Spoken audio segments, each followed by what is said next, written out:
I, 22F, got married to my husband, 28M. We were both consenting adults when we got married, BTW. 2 years ago. We both had met online around 3 years ago, 100% compatible, and we're both neurodivergent. Autism, ADHD, OCD.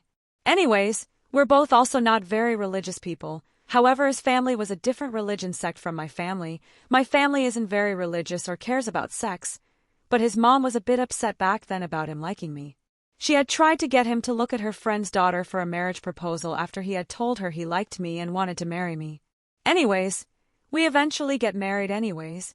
I move out of my country to live with him and his parents in a different country. He had asked me if I wanted to live separately, but since I was already out of sect, I wanted to not come off as worse and thought that it's just the parents, so I might as well live together with them. That's when we started having more issues. First, she subtly enforces hijab on me. I never wore it before, and everyone, including my husband and his family, knew about it. By constantly giving me the outfits I had to wear along with a hijab/scarf. So I did wear it because, again, didn't want to come off as the bad decision of a wife if I said no. I wore it to please her and her alone, which I shouldn't have done, but again, I'm autistic, so it's hard for me to also communicate, as my main mode of communication even with my husband is through Notes app. Then, she enrolls me into a weekly sect class to learn the new ways, and I go along with it too. I also work full-time to support my own family, which my husband was aware of and supports 100%. It was okay for a few weeks, but then it started getting tiring. Then we constantly had issues over her getting disappointed in me and my husband over us sleeping in late. We work remote and our work starts around 4 to 5 p.m. local time up till 6 to 7 a.m., so then we need to sleep during the day. Emma would complain we didn't spend time with her. She also has a friend circle, BTW, and has no job. I tried to get her into hobbies like photography and writing, but she also didn't enjoy doing it without me actively being there with her. Then she also tries to compromise about the sleeping situation by saying that her son can sleep in her room again in the morning. She just wants to see her kids around her, but she expected me to be up and sit in the lounge outside both of our rooms. It frustrated me that as soon as my husband and I woke up, I wouldn't even get to hug him or talk to him. He would already be out the door to go sleep in his mom's room. Also, for more context, she's never been openly aggressive with me, like shouting, taunting in front of husband, etc. Anyways, at that point I started feeling worse about the hijab. I'm autistic and I have severe sensory issues. I can't even wear headphones, collared shirts, anything that touches my neck and ears basically. If I do it for a long time I start crying/have an autistic meltdown and would need at least 2 days at home to recharge. I thought maybe talking to her about my sensory issues, autism, etc. would make her understand me more and feel happy that I opened up to her. I told her all that and how I didn't want to wear it anymore, so she just says, "But I would prefer if you wore it, the rest is up to you." Which isn't her directly saying no, but to me it felt like it the way it's, but I would prefer, despite hearing my struggles mentally and physically. Either way, after talking to my husband about it several times, I ended up dropping it around a year later. But again, there's constant issues with her complaining me and husband don't spend enough time with her due to our work hours. Sometimes I wouldn't be in the mood to eat right away at dinner due to my IBS issues as well. And I also feel comfortable eating where people can't see me. I've been like that since way before getting married, and my husband understands that too, but she still forced me to sit at the dining table.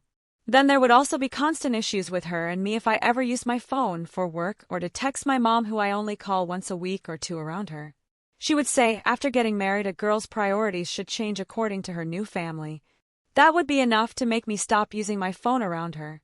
Then once a girl comes over to our house, a guest, to stay over for the night because of some layover flight, we have dinner with her. She goes to the guest room to sleep. Emile husband and I are in a different room now, and Emile tells me, "BTW, this girl liked your husband a lot. She wanted to get married to him, but your husband wasn't interested. I didn't tell you this before so you wouldn't feel insecure."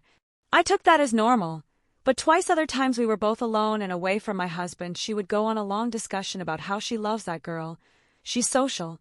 She gets along with everyone. She goes to university and is a good student. I couldn't go to college due to working early on in life, on and on. So that came off as very comparing to me. Later on, she even had issues with the contraceptive me and my husband decided to use birth control pills. She came into our room, saw a medicine bag with those inside it, and asked me who got this. I told her we visited a gyna. She recommended this one, but she forced me to go to her gyna instead with her in the same room. When we came back, my husband told her we're fine with the gyno we go to and the method we prefer, and they both ended up having a shouting match in the car on the way home. I had frozen up in the front seat next to my husband and cried because she kept saying, "Why don't you tell your husband that she is a very good doctor? She didn't say anything wrong." She had later complained to husband, "You shout at me, but you've never done that with your wife before." Then later, once I had messed up some crypto transfer thing, and my husband told me, "You should have asked me how to do it, you know I would always help you," and I cried because I've always been a hyper-independent person before him, so I felt overwhelmed hearing that from him. The whole day I felt overwhelmed, and he kept trying to cheer me up and make me feel good again. Later that night I go down to the kitchen after spending the whole day in my room, and my Amiel says, "Stop stressing him out with your emotions. It's not a big deal. Husbands and wives fight all the time. You can't be this sensitive." Followed by a few days later when she's moody and tells my husband it's his responsibility to look after her emotions. Also, she had asked me, "Does your husband do guzzle, act of ablution, after you guys have sex?" which shocked me.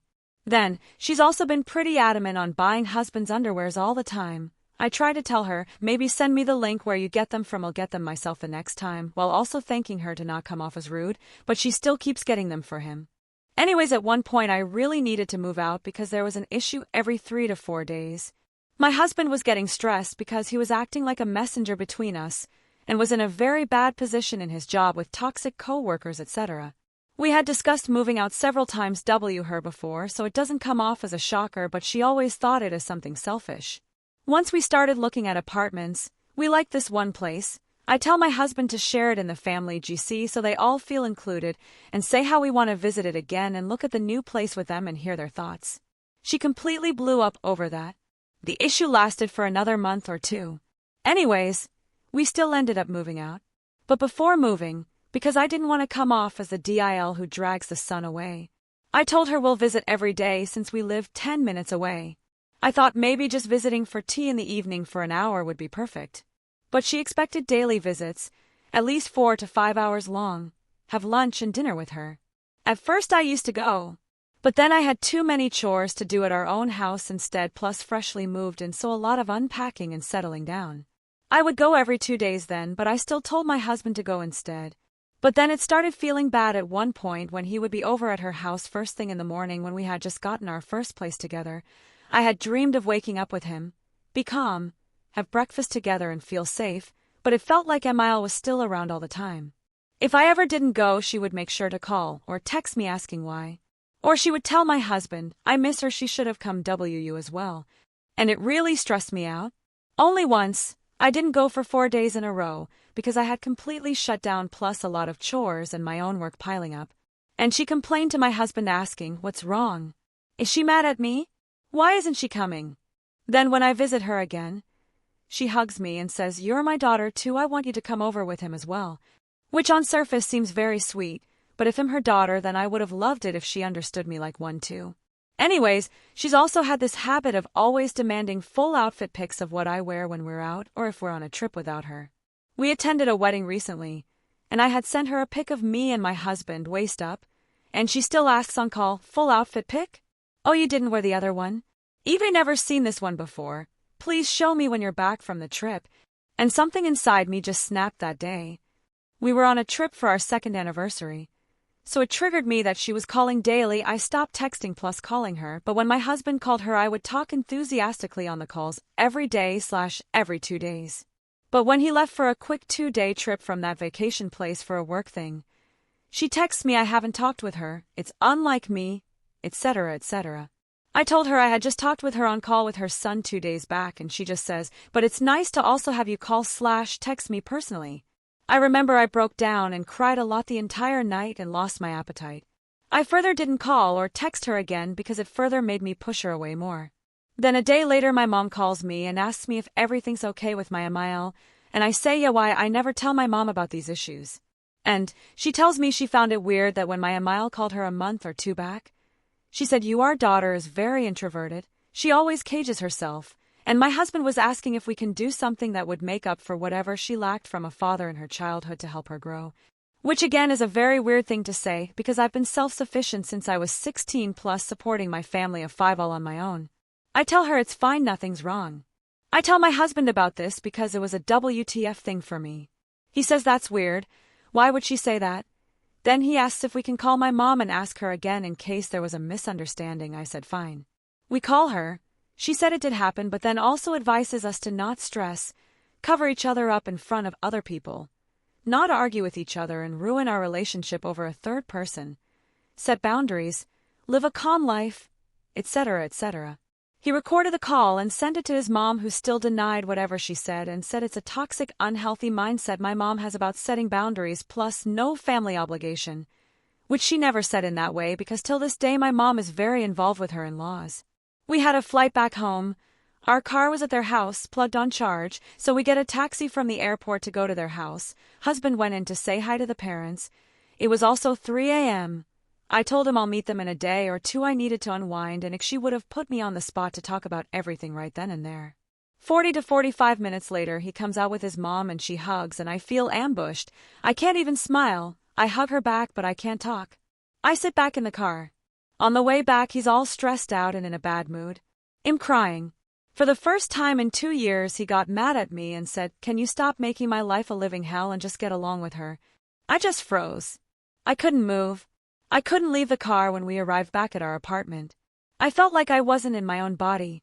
It was weird, and I was still processing how I was happy that we had never in our life ever argued, disagreed, or let alone fought before. Now we're doing it all over a third person, not even over personal issues with each other. We're going to start couples therapy now. We were supposed to do family therapy with Emile, but I told him I can't do it because then it'll feel like I'm on one side and you and your mom are in a different team. Or he'll also feel pressure to either side with his mom or his wife, which I understand from his perspective. Plus, we both have severe issues with setting boundaries and easily being guilt-tripped, so we needed couples therapy for that first to at least work on our issues first and be able to represent a united front. I just need to know if I've done anything wrong or if I could have done things differently in any way which would have completely avoided the situation at hand. I'm constantly worried about my marriage falling apart and not being able to do anything about it. And also worried about having resentment for my husband as an extension of resentment towards my Emile.